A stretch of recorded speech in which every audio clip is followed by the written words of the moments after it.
For first timers, okay, good.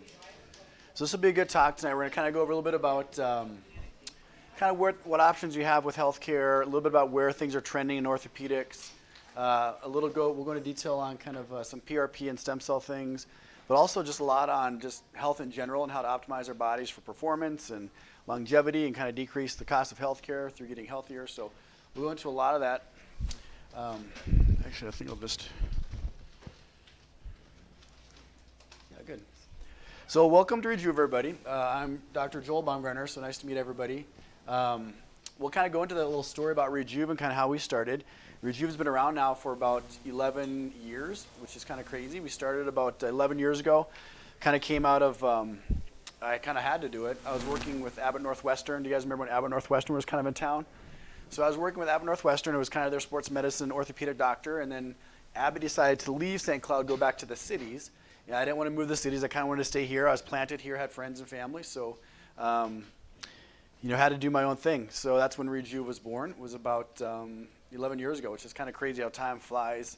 And this is kind of my story. So I'm going to go just really briefly into my story and why I went into medicine and why I go into healthcare and why Rejuv is doing what it's doing. So my story goes back, of course, to when I was a kid. I was the second of three kids, and I had an older brother, Jimmy, and a younger sister, Jennifer. And I picture there was kind of us as kids and my mom. So as a kid, I was different from my brother. He was a little bit bigger than me. He was very athletic. I was athletic, but in different ways. My mom put us both into different sports knowing that he was going to be a big, burly guy, and I was probably going to be a littler dude. So she put me into gymnastics and tennis. She put my brother into football and baseball and all the more manly sports. And we lived down south back then. So I lived in North Carolina and Georgia. We moved around a lot. My dad was in the military. So I grew up, moving all over the place and kind of being flexible and doing different things, and really excelled in gymnastics and tennis. And I was also very creative. So as a young kid, I remember kind of making art and drawing pictures for my parents, and always loved creating things and being creative and those kind of things. Eventually, my dad got out of the military, probably a couple years after this picture, and they went to North Dakota. And they went to a small town in North Dakota on the western side where football and rodeo were king. And here I am, kind of a little dude who was in gymnastics and tennis and happened to like art. So totally didn't fit in at all, which was okay because it taught me to be resilient. It taught me to be outside the box. It really taught me to be okay with who I was. I went through about 3 or 4 years of, being made fun of, he's in the girls' sports, he's in gymnastics. Little did they know that gymnasts are probably the most powerful athlete in the world, pound for pound. Also was in tennis, and we're very creative, and it was an artist back then. So it took about 4 years, though, to kind of get my stride. I was super insecure, was made fun of, and by the time, though, I graduated, out of high school, I was voted most likely to succeed. I was voted most influential in my class. I learned to be okay being creative. I learned to be okay being funny. I learned it was okay to be in gymnastics and do all the stuff that I did. So it taught me a really cool lesson that it's okay to be outside the box, which served me well later on as I started getting into medicine. Because when I first got into medicine, I went into primary care. And then as I got into primary care, I realized, oh my gosh, all I was doing was writing prescriptions and giving people Band-Aids and giving them more medications, and it was very unfulfilling. So I went back and I did a fellowship training in sports medicine and non-surgical orthopedics. So that was kind of in my wheelhouse. It was with the human body. It was very physical. It was athletic. It was sports, and that was really awesome. And unfortunately, once I graduated from that, I realized, oh my gosh, it's a lot of cortisone shots and it's a lot of pain medication. And I wasn't doing much at that time to make people truly better. People were coming in, they were still very unhealthy. I would give them pain medication prescriptions, we'd give them anti-inflammatories, we'd do cortisone shots into their joints and their spine.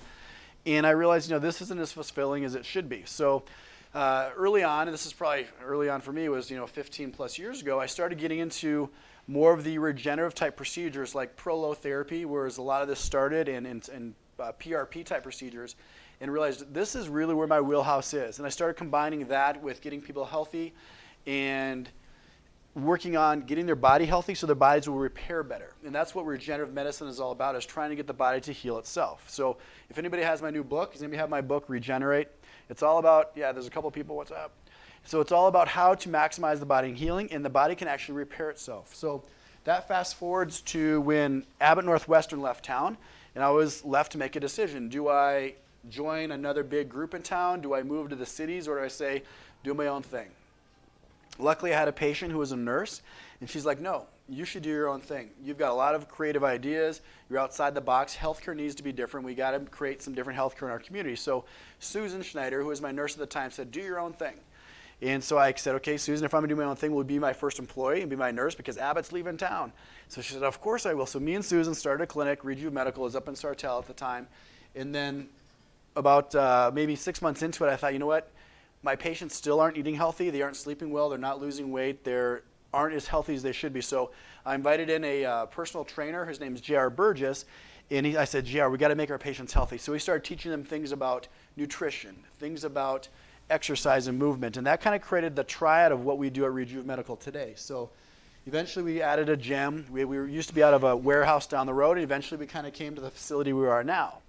And a couple of years ago, 2015, was kind of cool. Like I said, we've been outside the box forever. And when we first opened up in this community, people didn't understand what we're doing. They didn't know what PRP was, stem cells, regenerative medicine.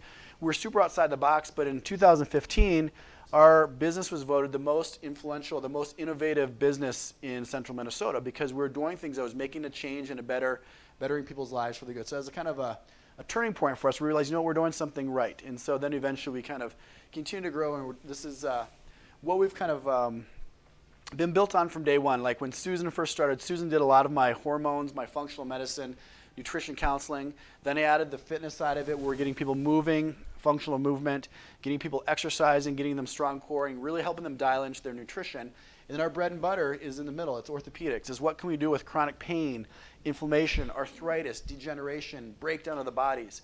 So we put that triad together, and that's what we focus on now. So now in our kind of our functional medicine side, we have primary care. So we do kind of primary care with that Rejuv twist, which means what can we do to make the body healthier, not just continue to cover things up with medications. This is also functional medicine, which deals with why are we fatigued?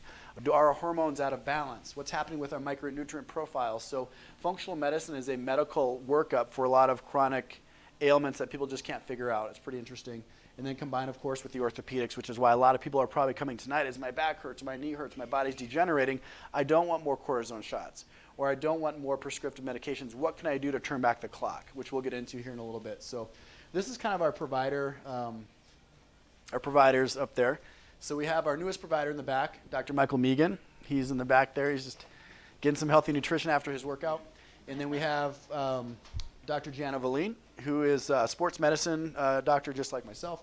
Dr. Megan, who is new to the team here, is bringing a whole slew of new things to the table at Rejuv. He's an interventional specialist of the spine, and he also does peripheral joints and everything as well. So he's going to be a great addition to our team and help us to even treat people in a more in-depth manner. So we're super excited. And then we have Dr. Jana Valine, who does sports medicine, non-surgical orthopedics, regenerative medicine, just like myself. And we have Heidi Robertson, who works out of our office in the cities, and she's an anesthesiologist, but also does everything that we're doing here as well. And we're all super passionate about what we do. In the top left one, who looks like my twin brother, right? This is my dad. So my dad joined last year to be closer to us and grandkids, but he also does our primary care here as well. So the bottom tier is all of our physical therapists, all of our nurse practitioners, and everybody else that kind of supports the mission here as well. Not to mention the gym side. So in the gym side, over there we have our passionate personal trainers that are involved with getting you fit and healthy, moving, and also believe in our philosophy of nutrition and everything else as well. So it just really augments what we do here. So this is why I do what I do. I love my family. This is my family up there in the corner, and we love Minnesota for a lot of reasons. A little more in the summer than the winter, but we still love winters. You have to. So anyways, this is what healthcare used to be. So healthcare used to be a model of covering things up. So when it came to, for example, let's just start with primary care. If you went to your primary care doctor and you're fatigued, you're gaining weight, and you weren't feeling good, they'd give you an antidepressant and send you on your way. In the past, if you were having problems with poor performance, again, okay, you're just not doing much, let's give you something, let's give you another antidepressant, or let's give you more medications because your blood sugar is out of control. We totally believe in medications. We do prescriptions all the time, but it should be augmented with lifestyle changes. Community health, what's been happening in community health? Well, we know school lunches aren't great. Kids are cutting phy-ed.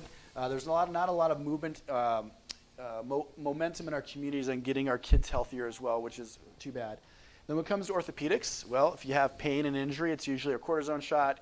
It's going to be pain medication or anti-inflammatories. And there's a lot of science showing that's not necessarily the best first line because those can cause more problems with the body if you're doing cortisone shots and such, which we'll get into here in a little bit. This is what really the future of healthcare should be, is let's do things where we can actually get the body better, where we can help the body to regenerate, where we can turn back the clock and create a healthier population. You know, this is going to be an election year coming up. It's going to be a lot of crazy debates and politics and yelling and ranting and what's the best way for healthcare. The best way to really make healthcare better is to make our population healthier, which comes through education, and it also comes through people just starting to take those steps forward to create health in their lives, which I'm going to go to a little bit here, as well as how we can make some health in our lives. If you look at just orthopedics in general, this is somebody with a bad knee, for example. So the old paradigm, and there's not a lot of good evidence on any of this stuff, was, okay, knee hurts, let's get you some anti-inflammatories or ibuprofen. Ibuprofen is now shown to cause more joint replacements, more deterioration, plus now there's stroke and heart attack risk with simple ibuprofen. Then we said, okay, it's not working, let's give you some narcotics. Of course, we know now narcotics is killing everybody and causing a lot of overdose and problems and addiction issues.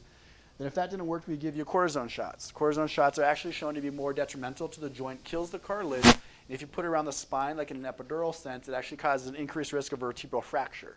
So again, not a lot of good evidence there. If the knee's still not better, they go and do the clean out surgery. I bet if there's anybody here with a knee problem, you've had a clean out surgery before, right? If you look at the meniscal surgeries, if you look at the evidence on all those surgeries, they're no better than placebo after 1 year. But when you clip out the meniscus like you said you had, it's going to make your arthritis risk go up. So it's always not the best first line option. What about some things that have good evidence behind them that are actually helpful for our body? Simple things like nutrition, eating healthy, getting on an anti-inflammatory diet, giving your body fuel that's going to help heal. There's good evidence that that's helpful for arthritis. Weight loss, all the studies show that people that lose weight have less stress and inflammation in their joints. They feel better, they're more motivated as well. Different supplements have been studied for arthritis as well. Some of them even showing MRI studies that show increased cartilage growth. So real basic stuff we can do that have good evidence behind it. Physical therapy, and now there's the cool stuff is prolotherapy, PRP, and stem cells actually have good evidence and good research behind them showing that they're good and healthy for joints and for cartilage. So we'll go into that a little bit. So to really understand what can we do to make the body better, we have to understand why the body breaks down. So there's a lot of different forces that contribute to the body breaking down. And the body breaking down is becoming, problematic in a lot of different ways. It's causing a lot more opioid addiction. Opioids are now the #1 cause of accidental death in the United States, just past motor vehicle accidents, so there's a problem there. We talked about cortisone shots, how it's not the best option. Poor nutrition is leading to this, and all this is really creating a healthcare model that's not healthy for people. Healthcare is super expensive, right? We're always complaining, my healthcare is so expensive, my premiums are super high, I've got high deductibles now, because as a population with insurance, they've got to cover the strokes, the heart attacks, the hospitalizations, the knee replacements, the back surgeries. Back surgery can be $50,000. A knee replacement is $50,000. A hospitalization for 1 or 2 days is around $50,000. So we all have to share those healthcare costs. That's why premiums are so high, because healthcare is dang expensive. So if you look at costs, it's just going up and up and up and up as far as what people are paying not only out of pocket because their premiums are super high, deductibles are high, but insurance costs are very high as well. If you look what's happening in our population, unfortunately, obesity is becoming the norm. Almost 40% of our population is considered in that obese category, which means an increased risk of chronic disease, hospitalizations, and problems. What's even sadder is if you look at the trends in our children, it's following the same trend. So close to 30 to 40% of our children are now becoming obese, which means that they're going to have the same healthcare problems. Younger than 20 now are having strokes and heart attacks. They're being diagnosed with type 2 diabetes, which is super sad. Kids should not be dealing with these chronic healthcare issues, and it's really the problem of the generations before them. So it's our responsibility to start changing some things and make it better for the children as well. So extra body weight is one thing that gets a lot of attention. That's why we have a gym connected to our clinic, is because we know once you get healthier, you lose some extra body weight, you increase your lean body mass. It's going to help with every problem from cancer to diabetes, to cholesterol problems, to stroke, to heart attack, to joint problems. We're focusing on joints today, but we talked about how weight loss helps back and knees as well. So why are our bodies breaking down? If we're going to figure out the problem, we got to analyze why our bodies break down. There's basically 2 influences that we can, some of them we can control. These are things like what do you eat? Do you decide you're going to smoke? How many hours of sleep do you get? Are you super stressed? Do you break up that relationship that's driving you crazy? Do you ask for forgiveness? Do you say you're sorry? All those things are decisions we can make that make ourselves healthier. Certain things we can't control. You fall off a horse, you get in a car accident, things like that we just can't control. Those also cause trauma to the body and cause the body to break down. So some risk factors for arthritis. So interesting enough, if you look at some of the top risk factors for arthritis, if you're a woman in here, or if you're a man that's probably over age 50, lack of hormones is going to cause degeneration in our bones. So estrogen, progesterone, testosterone in women. In guys, it's mostly the testosterone and some other DHEA and adrenal hormones. If those are off, you're going to age faster. So that's why we have that whole department looking at hormones and functional medicine, because that is going to optimize our body's ability to repair. Once you've optimized your cell health on the inside, your body's going to heal better with some of these things we'll talk about in the future. Other risk factors would be nutrition, how we're eating, too much body weight. Unfortunately, genetics plays a role in how our bodies break down. Some of us have genetic tendencies where our tissue is not as strong and is maybe more lax and loose than others, and they'll break down a little bit faster. Chronic back pain, injury, arthritis, of course, is becoming an epidemic. You know, that's why if you look at healthcare dollars spent, the most expensive area of healthcare besides maybe cardiology is going to be orthopedics and chronic pain. There's just a lot of healthcare dollars going into that right now. It's creating a crisis, and we do have to make some changes. So I'm going to talk today some practical things we can all do to help really dive into this, decrease our healthcare costs, but really for you guys, the goal is to increase your health, your longevity, your ability to play with your grandkids and golf and walk and do the things you deserve to do.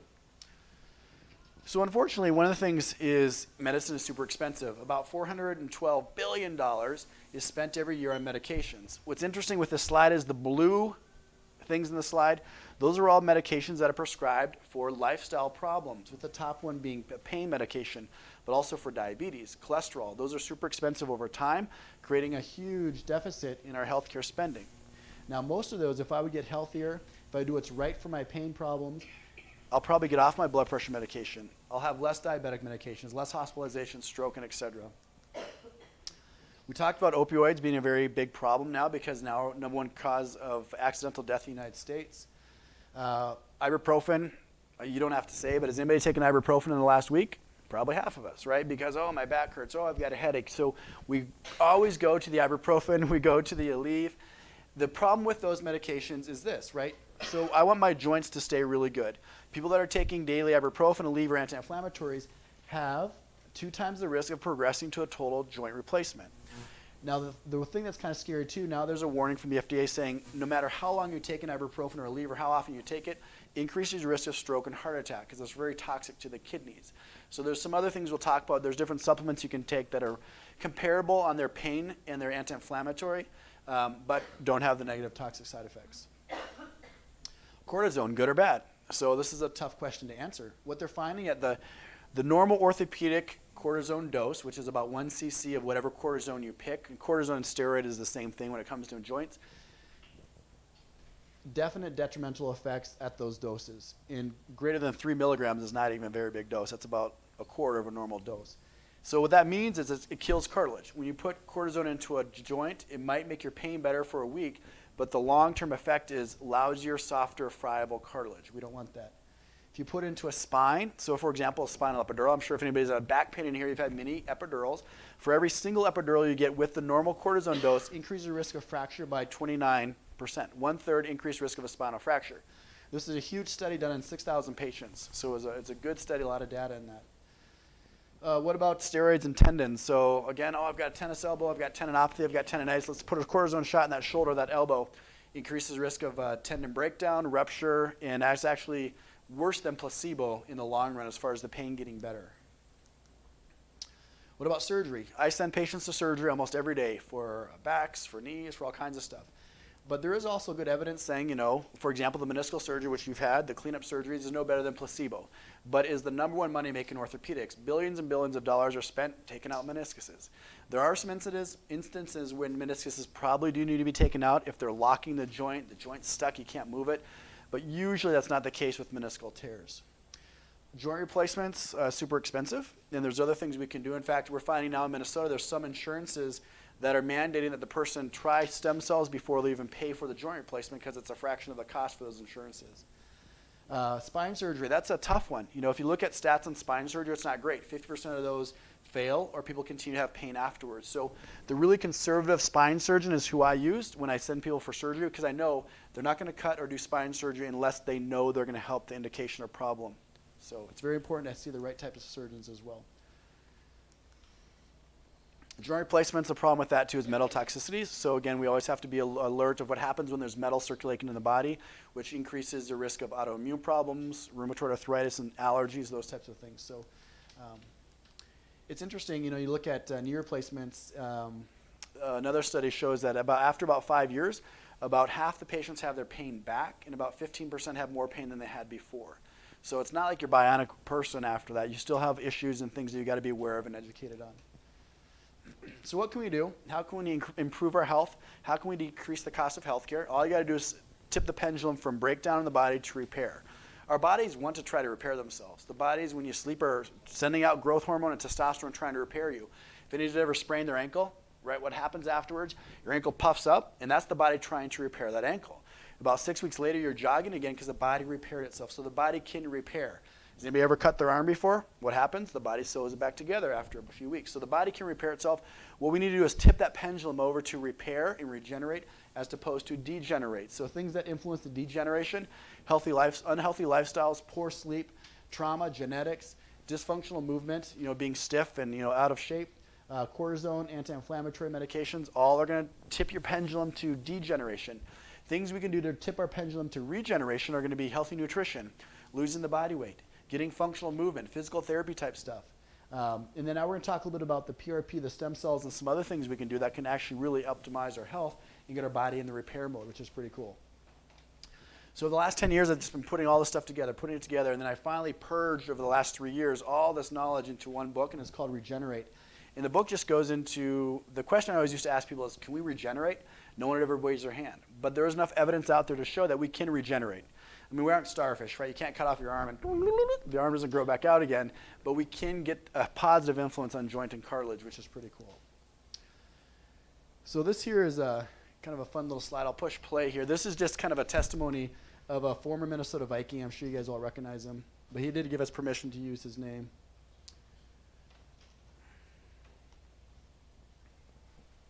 So this is a little bit of testimony on stem cells. This guy had stem cells on his knee. Which has kind of led me to here. I don't know if you can see this guy, but I've got a knee brace on right now because of the 10 years in the NFL. Had some knee damage, lost some cartilage, a little ligament damage.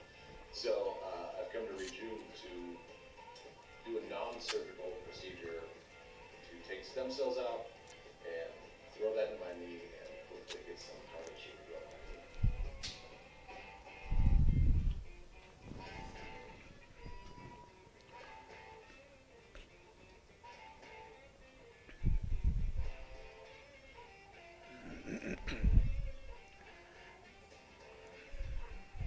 So you see the syringe is kind of amber. That's a PRP injection. We take out the red cells and just use the platelets.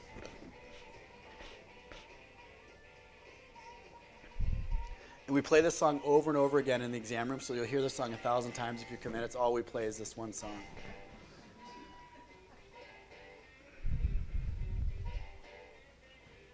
So he had a PCL tear, a posterior ligament tear in his knee, so we're also trying to get the body to tighten that up, repair that. The actual taking the harness and putting it into my knee was one of the cooler experiences I've ever seen because it's done under ultrasound, so I actually got to see Dr. B and his needle go into my knee, and then because the stem cells kind of shimmer a little bit, I think that's because of the fat that's involved, you could actually see it being put in your knee and it kind of dances and it's like kind of pixie dust or something.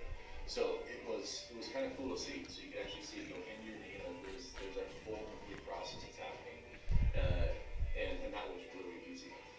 Overall, it was a good experience. So then, kind of cool story. So then he came back in for a 2-month follow-up and he said that he was out walking his dog in the summertime and it started to downpour rain, just like it's probably going to do here in a few minutes. So he actually ran all the way home, a couple miles home, and he said he hadn't run for years. So it was a cool little story there, and he did really well. So basically what I put together, early on is I call it the CFAN model for optimal health. It's what can we do to optimize our health and healing such that we have good outcomes with all our procedures, whether it's a medical procedure, diabetes, or if it's an orthopedic procedure like a stem cell or a PRP type procedure.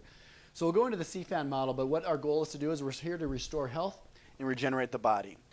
The first thing we need to do is we really have to focus on the cell health, which I'll go into detail on what that is. We have to look at the F, which is the functional movement. That's, are we healthy, are we strong, are we fit? We have to look at the articulation, which is the joint. What's happening with that joint? Is the cartilage breaking down? Is there meniscal tear? Is the joint unstable and loose? Then we have to look at the nerves around the joint. We found that the nerves can have a very positive or negative influence on the joint that they innervate. So we have to look a lot at the nerve function as well. So we'll start with the A, the articulation in the CFAN model, just because a lot of people are wondering, what can I do for my joint? So we'll start with the A. The goals with the A here is to reduce the destructive environment in the joint and to really bring back healthier cartilage and better function, which is quality of life. People want less pain. They want to run again, play again, be active. So that's the goal of treating these joints, is to make people healthy and active again. What is the articulation? So it's simply the joint. It's where the spine comes together. Those are called facet joints. Or it's the large joint like the knee, the hip, the shoulder. Those are the articulations. That's where the bone comes together in a joint. Why do they break down? This is an example of why the knee breaks down. So usually people come to see me for their knees. They have one good knee and one knee that's not quite as bad. And usually what's happened earlier in life, they either tripped on something, they sprained their ankle, they're tackled playing football, which created some micro instability in that knee joint. And over the years, that joint starts to break down because of the abnormal movement. Same thing happens in the spine. So you had a car accident when you're in your 20s. Then you come to see me in your 40s and you've got severe degeneration in your spine. That car accident had a little bit of an influence year by year by year because of the damage and instability created in those segments of your spine, which over the years caused more degeneration. So we have to fix instability. We have to tighten up things that are loose. It'd be analogous to, like, say you're driving your car and you're running to the curb and your front tire gets out of alignment and it's kind of lax and loose. The tire that's loose is going to wear out a lot faster than the tire that's stable, right? Because it's not aligned well. So stability is really important when it comes to joints and why joints break down. So what can we do to help repair and turn back the clock? So if you go back over 30 years ago, people were doing prolotherapy. Has anybody heard of prolotherapy? Okay, so prolotherapy has been done for years. And prolotherapy is very safe and easy. We're just injecting an irritant into the joint. The body senses the irritant and then starts a simple. PRP is the next kid on the block. PRP uses a simple blood draw. We take platelets out of the blood, inject those platelets into the ligament, the back, the spine, the tendon, the joint, and it gets the body to start a repair process. And then the newest kid on the block, which isn't really that new anymore, has been around for 10 plus years, are stem cell procedures, using your body's own bone marrow-derived stem cells to get the body to repair. So we'll kind of go into that. Prolotherapy again, the definition of it is the proliferation, or proliferation of a ligament, a tendon, or a joint, and it uses an irritant to stimulate that repair. PRP basically comes from a blood draw. We do just a simple blood draw like you're donating blood. We take that into the lab, we spin it down, we separate out the cells we want, which are mostly growth factors and platelets. We take out the red cells and the white cells because they've been shown to be inflammatory and don't help with the healing process. We inject that back in again, the joint, the ligament, the tendon, to ignite a basically repair process. Platelets are what your body sends to an injury right when it happens. Those are kind of the igniters of healing in the body. So then what happens when the platelets go is they tell your body's own stem cells to get in there and start healing as well. Uses a bunch of different growth factors. This is the science behind the PRP. Uses growth factors that are in those platelets to stimulate some repair. Stem cells, again, is the not so new kid on the block. He's been around for a while, but stem cells, especially the ones we use here, are bone marrow-derived stem cells. There's a lot of research now on stem cells, which is the best type of stem cells to use. And the safest and the most effective for orthopedic conditions is your own bone marrow-derived stem cells from yourself, donated to yourself, same day. So stem cells are kind of neat, but it sounds a little bit Star Wars. You're like, oh, stem cells, regeneration. Well, how does it work? So here's some of the basic science behind stem cells. The first thing a stem cell does is it goes into wherever it is. So if we inject it into your joint, it would sense that those cartilage cells are unhealthy in your joint. They'll bind to that cell, and then what they'll do then is they'll transfer over a few things. One of the things that it transplants into that sick cell is the mitochondria. Anybody here ever taken a science class and heard about cell biology or whatever? So the mitochondria is the powerhouse of the cell. The mitochondria creates ATP. It's like the battery. So basically the stem cell goes in, identifies you as being an unhealthy cell, gives you a big hug, transfers its battery over to the other cell. So it gives that battery, or the old cell, kind of a recharge.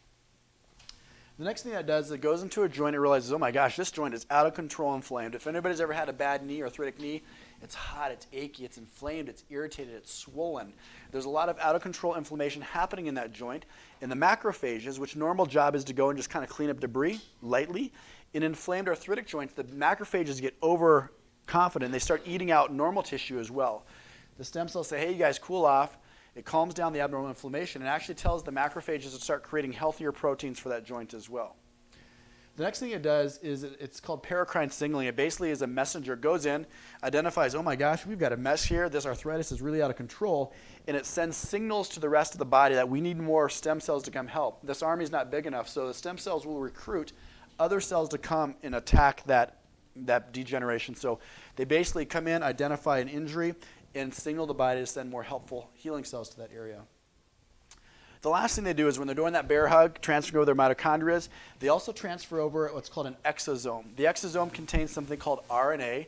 Again, if you've ever taken a science class, you've heard about RNA and DNA. RNA is basically the roadmap to create new healthy protein.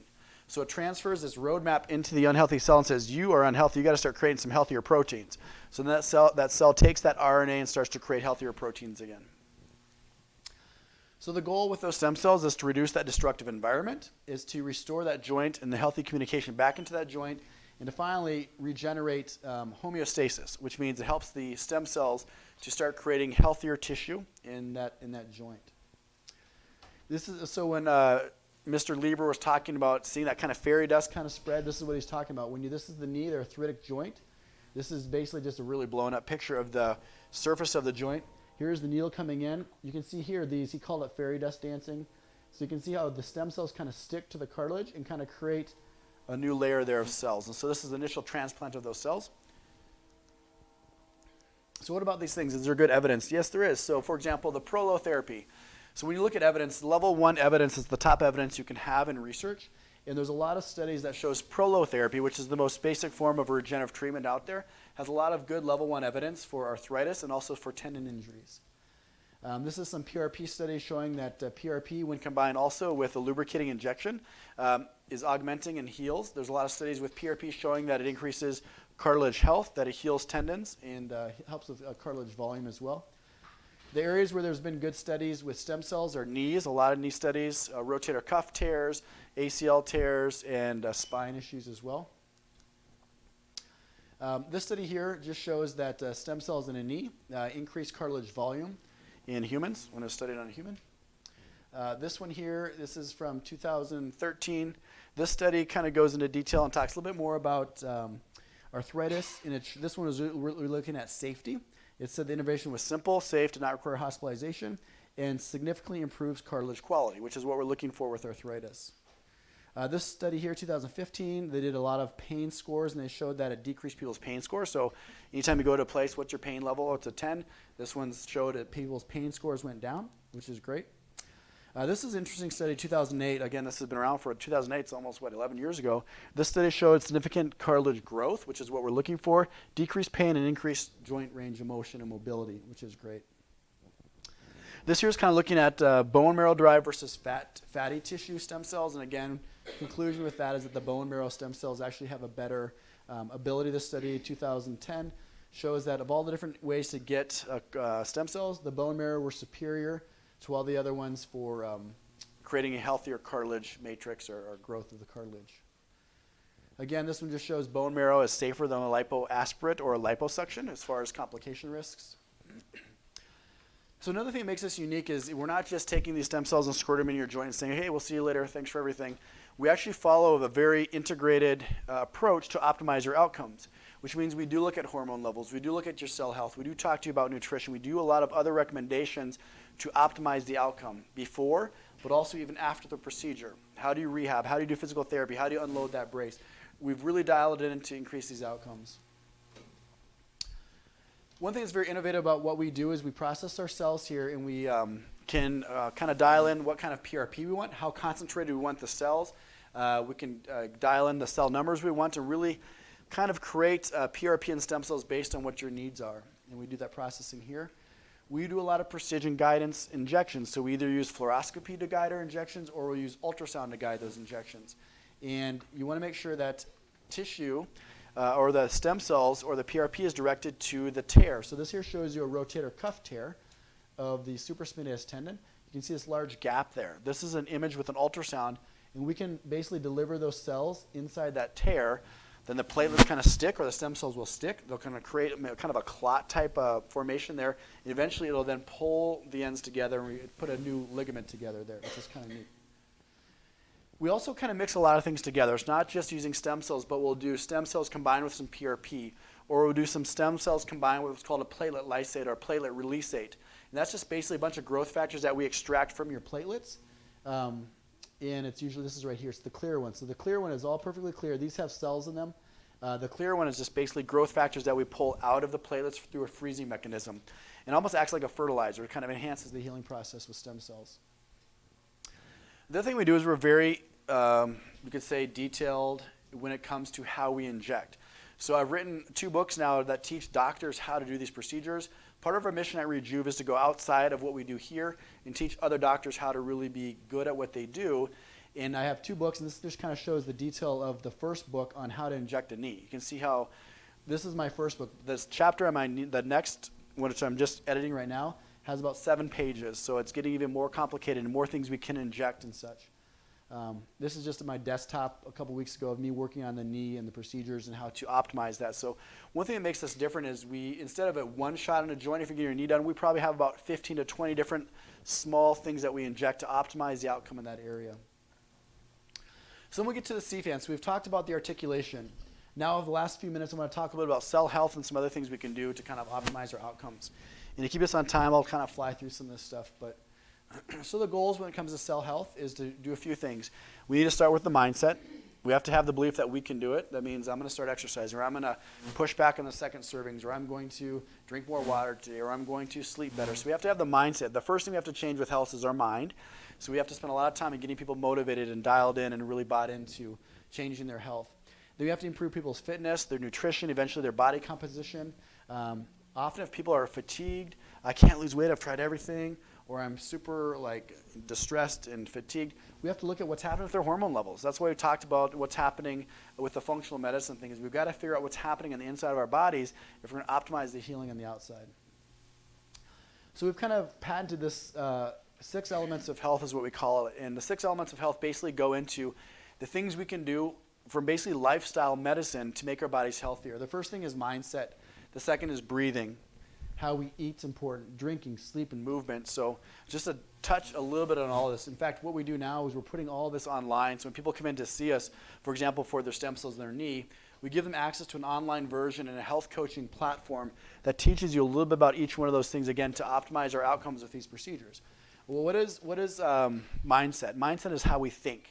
It's becoming your inner Superman or inner Wonder Woman. It's getting past all the junk from the past, right? As a little kid, I could have just been broken and said, nope, people make fun of me, I'm a gymnast, and I could have been broken, quiet, depressed, and never done anything with myself. I could have let that bullying affect me in a way that could have done really bad things, right?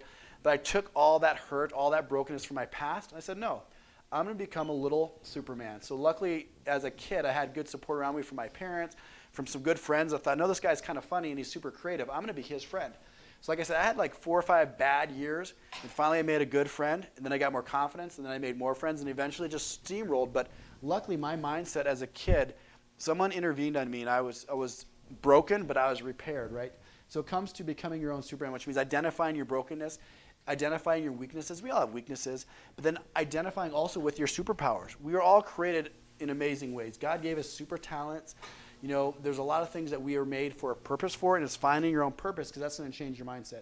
This is a whole thing with me. I could go into a whole talk on this, and I think I will at some point, but that's huge. Breathing is very simple. Breathing is about bringing oxygen in, delivering it to our tissues, and exhaling. It's not just delivering oxygen, but breathing, if you do it right, decreases stress. It helps us meditate. You can breathe really well when you're praying, when you're meditating, but breathing is super important. Eating and nutrition is really important. I'm going to go into some more detail on this in a second. Drinking and hydration is super important. We've got to drink a lot of water. That's how our body detoxifies. It's the basis of all of our cells. We need a lot of hydration, and we're all dehydrated, I guarantee you are. I'm even probably dehydrated right now. Sleep is super important. Anybody get less than 7 hours of sleep every night? Right? Most of us are sleep deprived. If you look at the number 1 risk factor for chronic disease, from suicide to depression to cardiac issues to heart disease, sleep deprivation is a risk factor for all of it. And we all need to focus on sleep. And one of the main reasons is when we sleep, that's when the brain and the body regenerate and heal. So you do need to try to get 7 to 8 hours of consistent sleep and dedicate some stuff to sleep as well. Movement, super important. In fact, movement should be a prescription that all doctors give to all their patients. Here's your movement prescription. Get to the gym, start moving, start working on core, start doing some Pilates, start stretching. And it doesn't have to be like crazy intense, like I'm going to just go sweat a bullet. It can be going for a walk. Did you know that casting and reeling in the rod and reel, that is considered exercise. So it's a light exercise, and that's what you want. It's relaxing. So find what you love to do, invite a friend over, teach your kids, grandkids how to do it. Movement is critical. This is an awesome story. So one thing that we do every year, and I love this part of the year, is we have kind of a kickoff to every year. We have our biggest loser competition. We call it now our Ultimate Transformation Challenge. This is the first year we did it. So Jen entered, and she had a lot of good reason to get healthy. It wasn't just for herself. She was on medications for depression and for cholesterol and all these kinds of things. But she wanted to be healthy for her little chicklin there, right? She needed to be a good mother and a good role model. So she entered the competition. Jen had a great mindset. She changed her mindset very quickly. So Jen ended up winning the competition. So in 3 months, she lost 65 pounds, a quarter of her body weight, and tons of inches off her body. So she's our biggest loser winner. So she's our champion.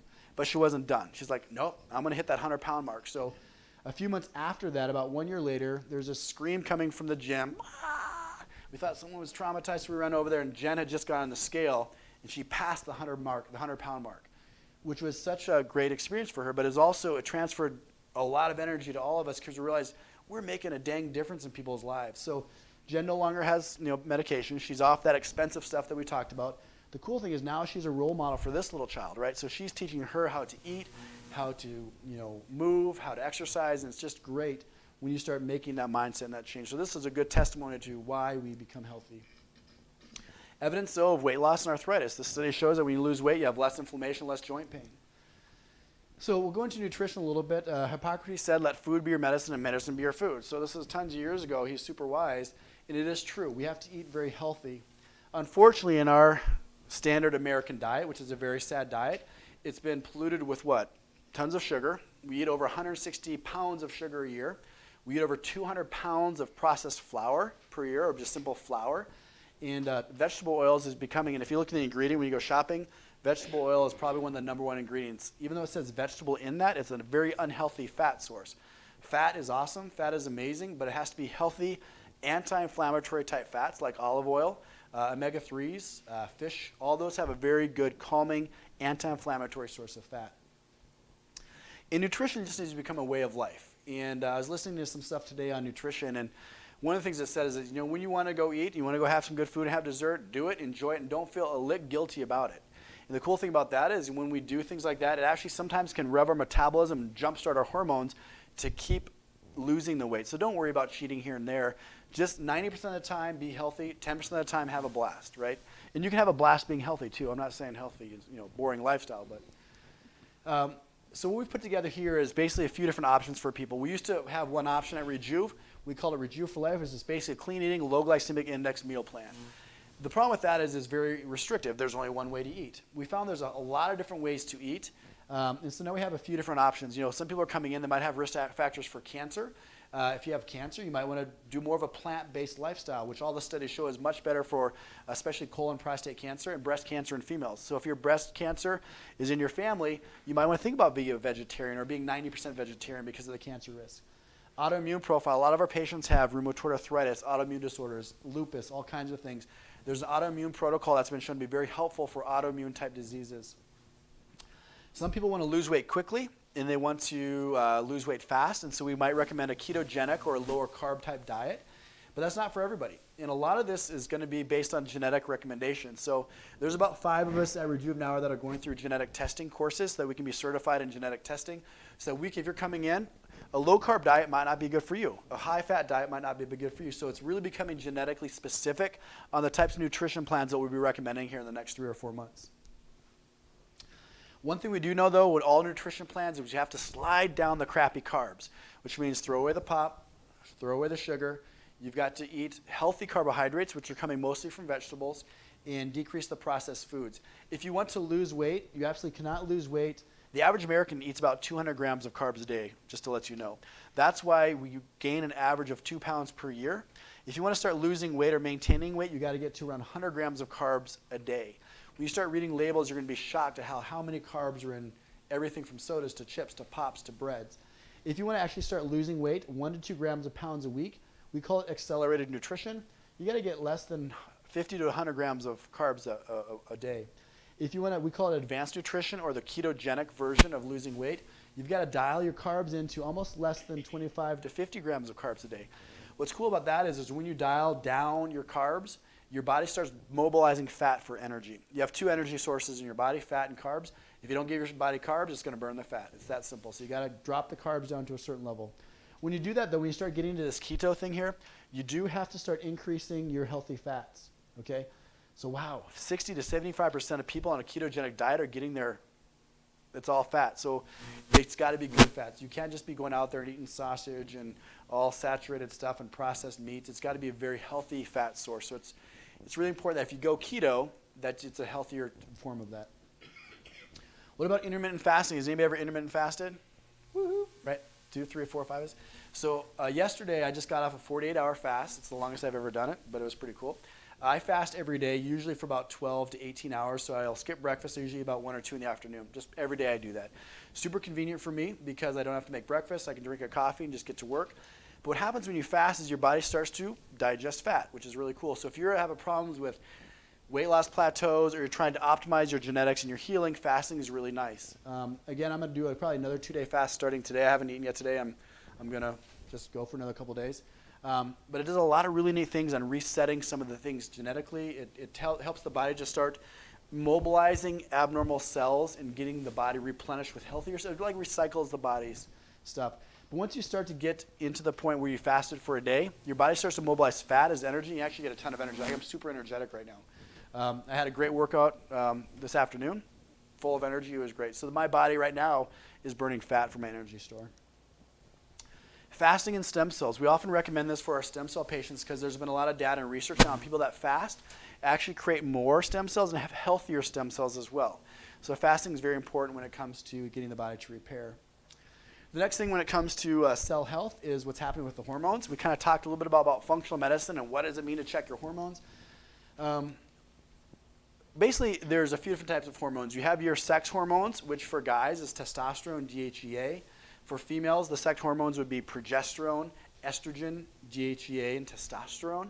If those are out of whack, which usually in guys starts at about age 40 to 45, women usually go through menopause at about age 50, I don't know if you noticed what happened if anybody's over 50. What happens from 50 to 55 or 50 to 60? You age a lot faster than you did from 40 to 50 because your body's losing those protective hormones. So when people come in to see me, if they're a really healthy 55-year-old and having no issues, fine. If they're coming to see me, they want me to make their back or their knee better, but they're all fatigued, they're menopausal, they have less energy, then we usually do some blood work to see what's happening with those cells, to see what's happening on the inside. There's other hormones that we check, like cortisol. For example, people that are in chronic pain, they usually have very low cortisol levels. Cortisol is your body's natural anti-inflammatory hormone. It helps give you energy in the morning. Cortisol shuts off at night, so you can kind of snooze and go to bed. But if cortisol is low because of chronic stress or pain, you feel fatigued, achy, and have no energy. So we do a lot of cortisol checking as well. The other thing we check here is micronutrients. We look at vitamin D levels, B12 levels, what's happening with your thyroid. All those things need to be optimized for optimal health. Has anybody ever had a functional medicine workup? You don't have to say it if you don't want to, but it's very helpful, especially for those of us that are trying to optimize our health. The next F is functional movement. So we're moving on here a little bit. So F is functional movement. That is really basic stuff. That is flexibility. Do we have nice flex? That's strength. Do you have flexibility, which is can you touch your toes? Do you have good movement of your joints? It's super important because abnormal or tight muscles or abnormal or loose joints leads to breakdown and problems. And then we talk a lot about fascia. Fascia is the connective tissue that covers everything. It connects your muscle to your bone. In fact, when I'm injecting now, I'm actually injecting a lot of fascial tissue because that creates a lot of stability in the body as well. Some of the things we do a lot of too is, I don't know if anybody's ever had a functional brace given to you, but this is a bad knee, right? You can see this is bone on bone here. I put on a simple brace. It's an unloader. That has a little dial on it. The joint space returns. So getting people into a functional brace can get that joint from grinding to have a little bit of freedom of movement. If I'm trying to get this cartilage to improve, I've got to unload it so that it has a healthier, less stress in there. It's like planting a garden than throwing a bunch of wood on top of your garden. Nothing is going to grow up, right? You've got to give it space to breathe and grow. So we do a lot of bracing and things to unload those joints or give the joints some stability during the repair process. The goals with functional movement is to get people moving better. We can do some foam rolling, some fascial movement. We do a lot of fitness and physical therapy. So all of our trainers over there, they're all experts at functional movement. They're all experts at core strength, flexibility. So all those things are very important. Sometimes you need physical therapy, so we'll give you a prescription of physical therapy. They're functional movement specialists. They're looking at core and how the whole body is connected. Dysfunction leads to breakdown. So the last thing we'll talk about is the nerves. So nerves are all over the place, right? So Hippocrates also said, look well to the spine for the cause of diseases. He knew that if you had impingement in the neck, that something's going on in your hand. If you've got a herniated disc in your back, the weakness goes to that leg, which causes breakdown of the joint in the knee. So nerves innervate things. They tell things what to do. They're the electrical pathways telling blood to flow there and heal it, or telling things to not help there. So nerves are super important. Back in the late 1800s, there was an anatomist, and he just spent his days dissecting people, kind of a weird guy. But what he found was that every nerve that goes past a joint sends a nerve branch into that joint, has influence on that joint.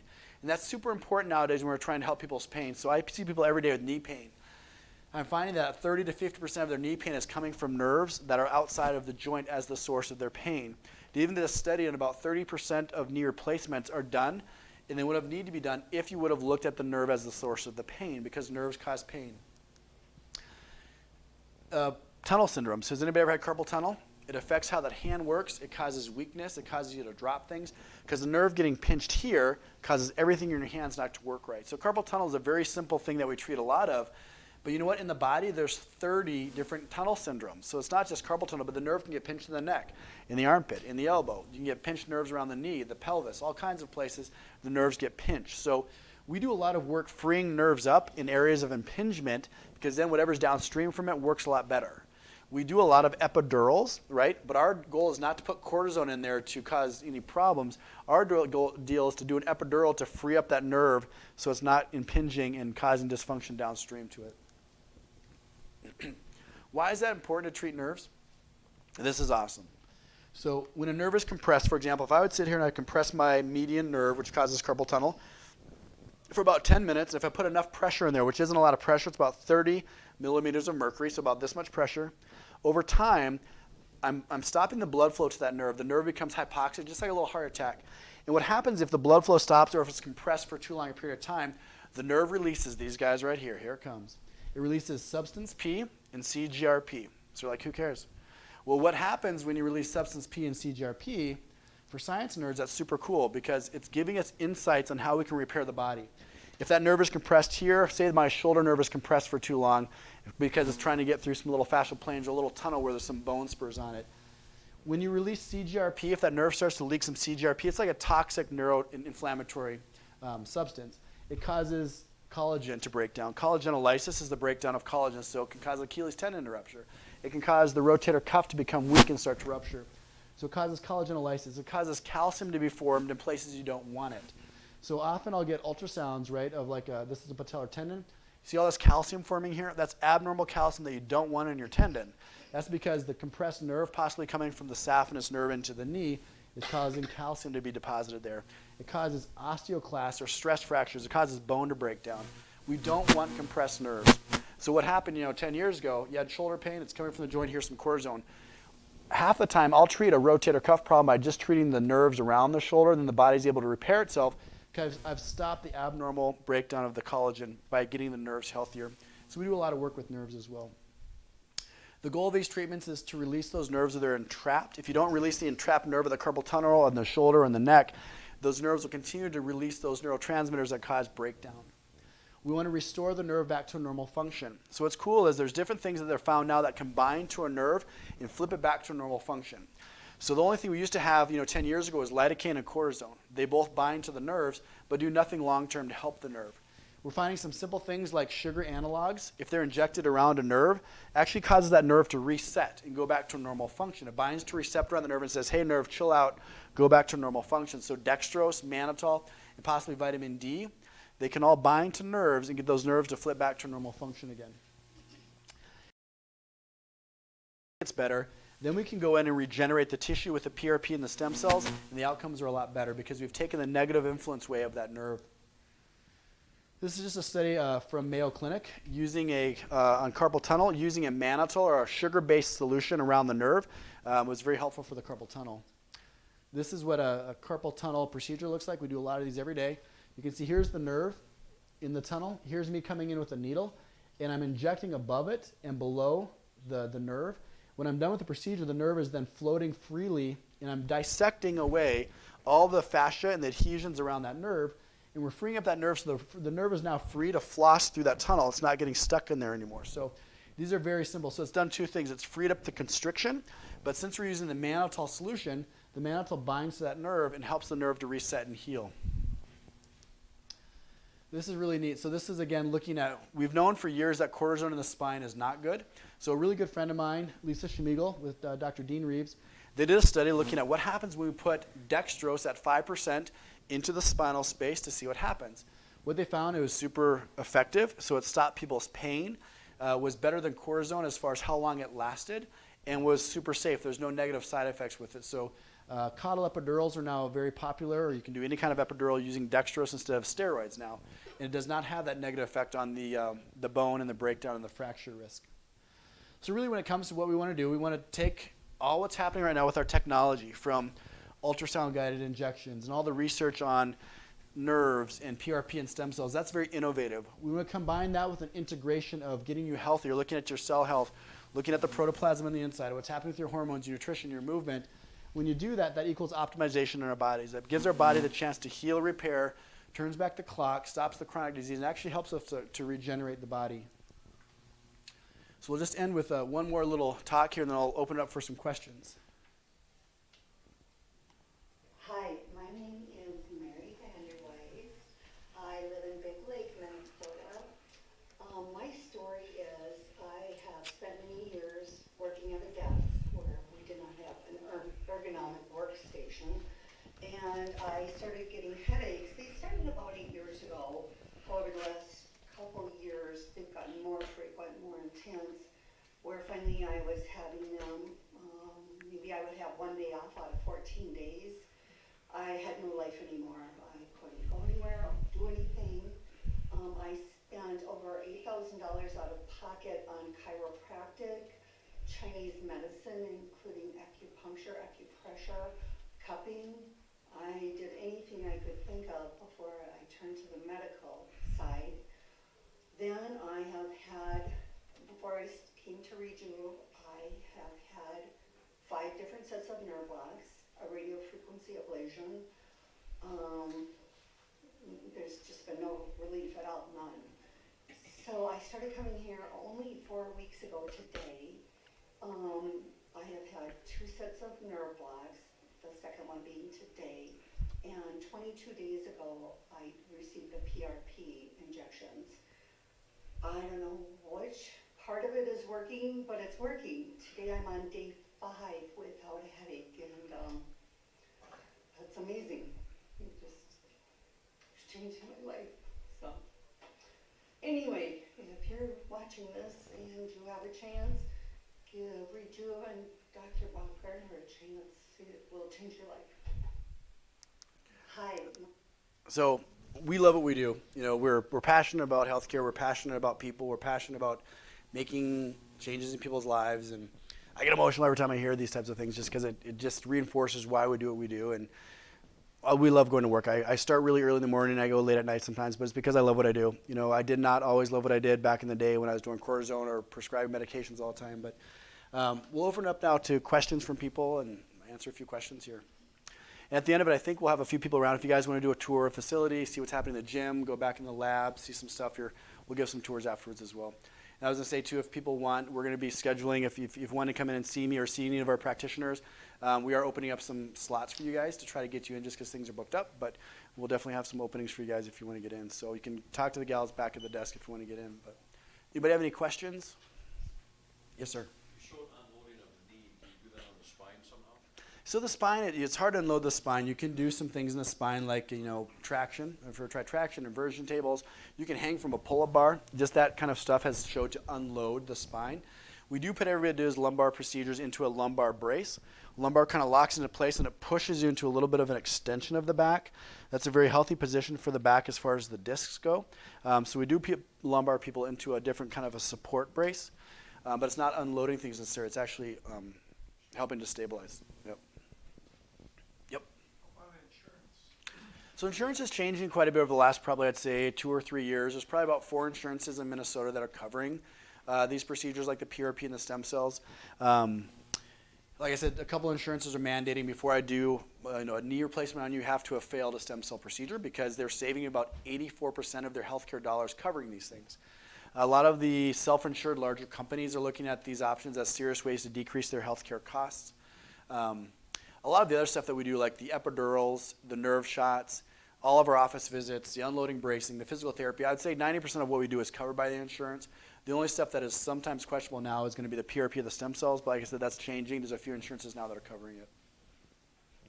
Yep. A loose or stretched ACL. Yep. Yeah. Is it you? Yeah. So, you're still very young, but it's the last thing we do is replace an ACL in you at this point. And the studies are showing you can inject into the ACL, and the ACL laxity may not be your biggest problem, actually.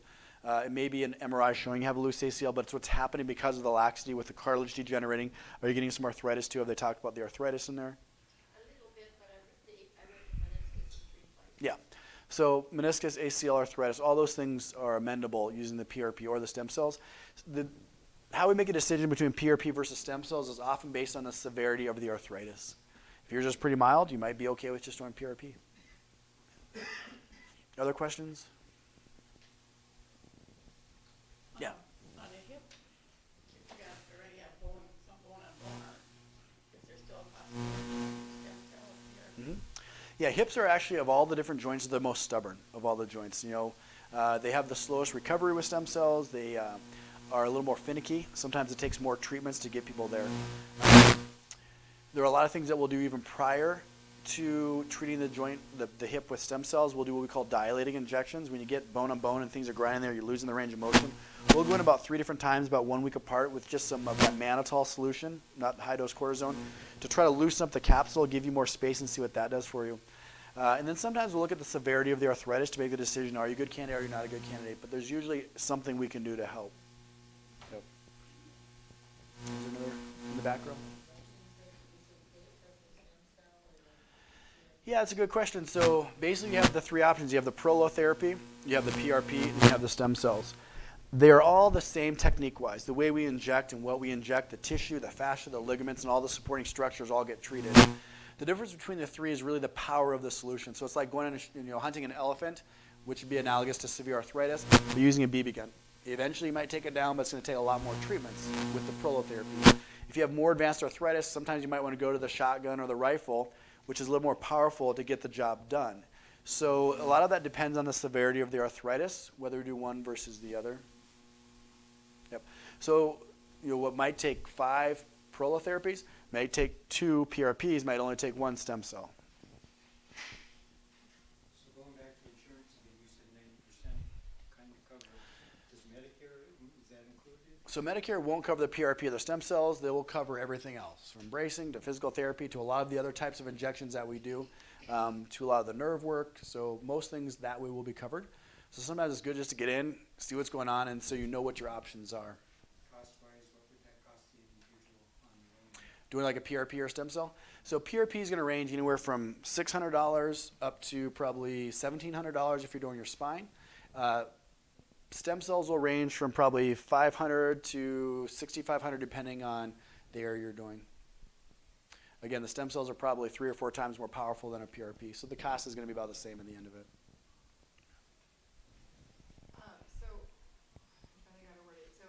How do you determine if it's nerve or if it's, like, what kind of testing? Like, I've had CT scans, I'm supposed to be doing an EMG soon. Okay. Yep. How do you determine, like, the process or what's actually going on? My whole side, my left side of my leg down to my ankle is what's the problem, but, like, my ankle is becoming immobile and super painful.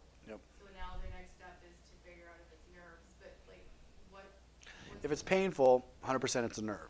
Because if you had no nerves, you'd have no pain. The better question is, why is it painful? Is it a normal inflamed nerve, or is it a pathologically inflamed nerve, like something called RSD or chronic regional pain type syndrome, where the nerves are turned on for no good reason? And that's something that an experienced physician is going to be able to look at your pain patterns, do some examinations, possibly get the EMG to see, is there an impinged nerve? Is it coming from your spine, or is it coming from a peripheral impingement? And then if it is impinged, figure out what to do with it. The last thing you want to do is, oh, it's an impinged nerve, let's put a bunch of cortisone in your spine. Cortisone in the spine, cortisone around the nerve is not going to do anything long term. Dextrose or mannitol around the nerves can reset the nerves. But yes, you have to get the right diagnosis, figure out why the nerve's impinged. If you have pain, it's a nerve, right? Nothing else causes pain but nerves. Now, is it a nerve in the joint? Is it a nerve from the spine radiating down? Is it an SI problem in a female that's causing pain down the leg, which can radiate down that way? If it's on the lateral aspect of the leg, it could be a ligament or a muscle that's innervated by nerves as well. So there's a lot of the differential diagnosis is broad with that, but you just got, and sometimes what you have to do is say, okay, I think it's a nerve, let's treat it. So we treat the nerve and your pain goes away, it was that nerve. If you treat that nerve and the pain doesn't go away, okay, it wasn't that nerve, but it might be a different structure. So sometimes what we have to do is you have to be detectives. You have to try something to see if it works. If it doesn't, you go to the next thing and kind of try to figure it out. But I think you're going down the right pattern, getting the EMG and kind of going from there. But yeah, I mean, come in, we can help you figure it out. Do you use MRIs or X-rays or things like that? All the time, yeah. So you have to know the structure so we can understand why it's breaking down.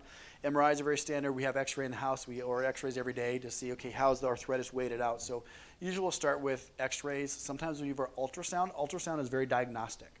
So ultrasound is sometimes almost like a real-time MRI, looking at soft tissue, rotator cuff, and all kinds of things. So we can make a pretty good diagnosis based on X-ray and ultrasound. Sometimes there's things that will order the MRI or the CT scan based on what your symptoms are and what the problem is. But a lot of patients come in to see us. They've already had MRIs and everything else done because they've tried other things that have failed. Yep. So, I was here 4 years ago because my calf was hurting and I found out I had bone arthritis. So I told her to injected it and that got better. Okay. But anyhow, he gave me a brace and I wore that good for 2 years and I was working out and I quit. Okay. I'm back to where I was before. Okay. So, should I start with my brace, put my brace back on, or should I come in and get looked at first? I would come in, get updated X-rays, and kind of get a little view. Okay, what's going on? What's changed? Is there something else causing your pain? And then get you back I onto. don't really have pain, but I don't feel a lot of pain, but I can't flex my Okay, so it's losing motion. Yeah. Yeah. So it's probably a progression of the arthritis, and we're probably going to get some updated imaging and see what's going on. Should I get back into exercising first or see you first? Either way, or both. I mean, there's no reason not to get a good plan. Come in, we can help you do the right exercises. So what's really important with any kind of a back, knee, shoulder issue is exercise in general is good, but even better is specific exercises for the problem. That problem, Yep. so maybe reconnect with that. Reconnect, get in. We can even send a physical therapy for a while. Yep. Yep. So I can make an appointment with Yeah. her, huh? Yep. Maybe 2 more questions, then we can do a little tours. Anybody else have a question? Yep. Your legs are bow-legged because you have arthritis in the inside of your joint. So if someone was not bow-legged when they're born, but now they're kind of looking like they ride horses all the time, it's because the inside of your joint is degenerating and you're collapsing like this. So it's making you bow-legged. So you're losing the cartilage on the inside of your joint. Yep. One more. Yep. So which doctor do we make an appointment with? Any or all of us, yeah. We actually have a new nurse practitioner, or a new physician's assistant who's been with us. She's very good. I mean, in fact, some people like her better than me, so I'm kind of mad about that. But everybody here is really good. Dr. Meehan is just starting now as well, so he's actually his first day is next week. He's going to have a ton of availability as well. So right now, just because I've been here for forever, I'm getting backed up. So that's why we're bringing in a lot of new talent and a lot of great people to help you out. So he's like for neck and He's for everything. Yep. Yep. From joints to knees to about spine, anything. Yep. Other questions? Tell me about thumb joints. Thumbs. It's the most common arthritic joint in the hand. So, and really common, more common in females. So you're kind of fitting the profile of thumb joints. And it's usually this joint right here is the most common. This is the second. It's arthritis. So you're getting breakdown of the bone and joints in there. So what we usually do with somebody like you is we have you come in, make sure it's the joint causing problems. We do a diagnostic shot in the joint to see if the pain goes away by treating the joint, which is kind of a diagnostic injection without cortisone. We don't want, they did cortisone last time. Okay. Well, steroid is cortisone. It's the same thing. Different cortisol. I can't take extra cortisol. Yeah. we wouldn't put cortisone in your joint again, though, because whatever you have put in there does actually increase the risk of arthritis. We'd probably start with PRP with you, depending on how advanced it is. We'll probably update the x-rays a little bit, though, first. I'm paralyzed on my left side, so I do everything with my right. Oh, sure. So Is that- overuse always Yep. a problem then with that? How do I ever? You know, avoid having to- depending on how bad it is, right, sometimes we'll give people a thumb splint. You have a splint, you have to mobilize it. So you can use that if you're doing kind of big stuff. When it comes to fine manipulation, all you can do is try to get the cartilage better, which is where PRP and stem cells will be helpful. That's going to give you some longevity in that joint. But more cortisone won't. Yeah. All right, guys, so we'll do some tours. Who is our tours? Tour guides in the back? Okay. So we have, if you guys want a tour, either go right over here or you can go back by the R back there. Those guys will kind of show you around, answer some more questions, anything you have there. So thanks a lot for coming. I appreciate meeting you guys. If you have